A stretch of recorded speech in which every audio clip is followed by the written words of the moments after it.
We're just standing here on a flat. Our feet are level, one's not higher than the other. We have no edge angle. Our knees match our feet, our hips, our shoulders. We're not tipping, we're not twisting. We create edge angle.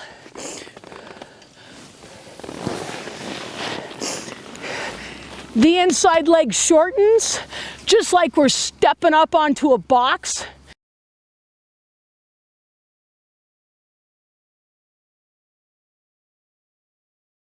This inside leg's allowed to float. The inside knee is slightly forward.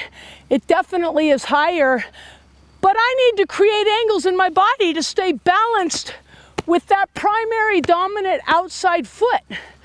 So it takes huge discipline with my upper body to level out the shoulders, level out the hips, to maintain and generate these angles.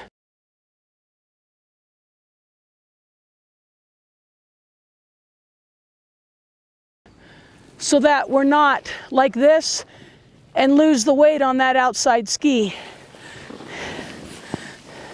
It's all about structure and strength and a lot of discipline. And that's what we need to learn, and that's what we're working on. So as we stand here on the flat, nice athletic position, you'll notice that these poles that are around my hips are more or less parallel with the snow surface. My feet, of course, are, my hips are, my shoulders are, meaning I'm not tipping, okay? Now we're on a side hill, and what we're looking for once again, which happens very naturally at our feet, is that our feet are parallel with the snow surface. Very naturally, our inside foot, knee, hip, and shoulder is slightly forward. It just happens naturally when I jump and land. Okay. When we're building edge angle, we want to maintain this relationship of the uphill half of our body being slightly forward of the downhill half. At the foot, at the knee, at the hip, and the shoulders. What these poles right here can show is if I get excessively twisted in my hip, if I get excessively rotated in my hip, I've lost that relationship. In my shoulders, if I counter too much, my uphill shoulder, you know, I'm not matching that parallel relationship with my feet. That would be ideal. So right now, we're back to this really high edge angle, level shoulders, level hips. I'm not banking, I'm not twisting,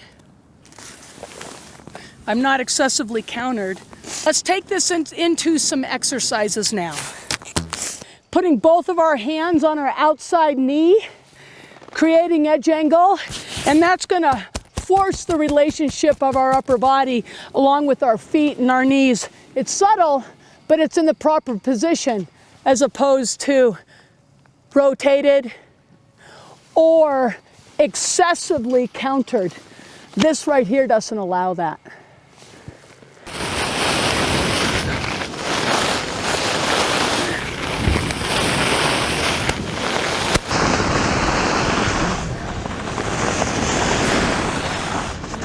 Emphasize and highlight and use our pole as they call the torch.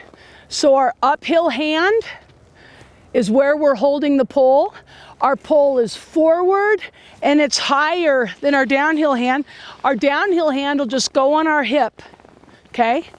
That's emphasizing that same relationship that we just talked about with this exercise. And then my new turn, I'm gonna switch hands with my pole.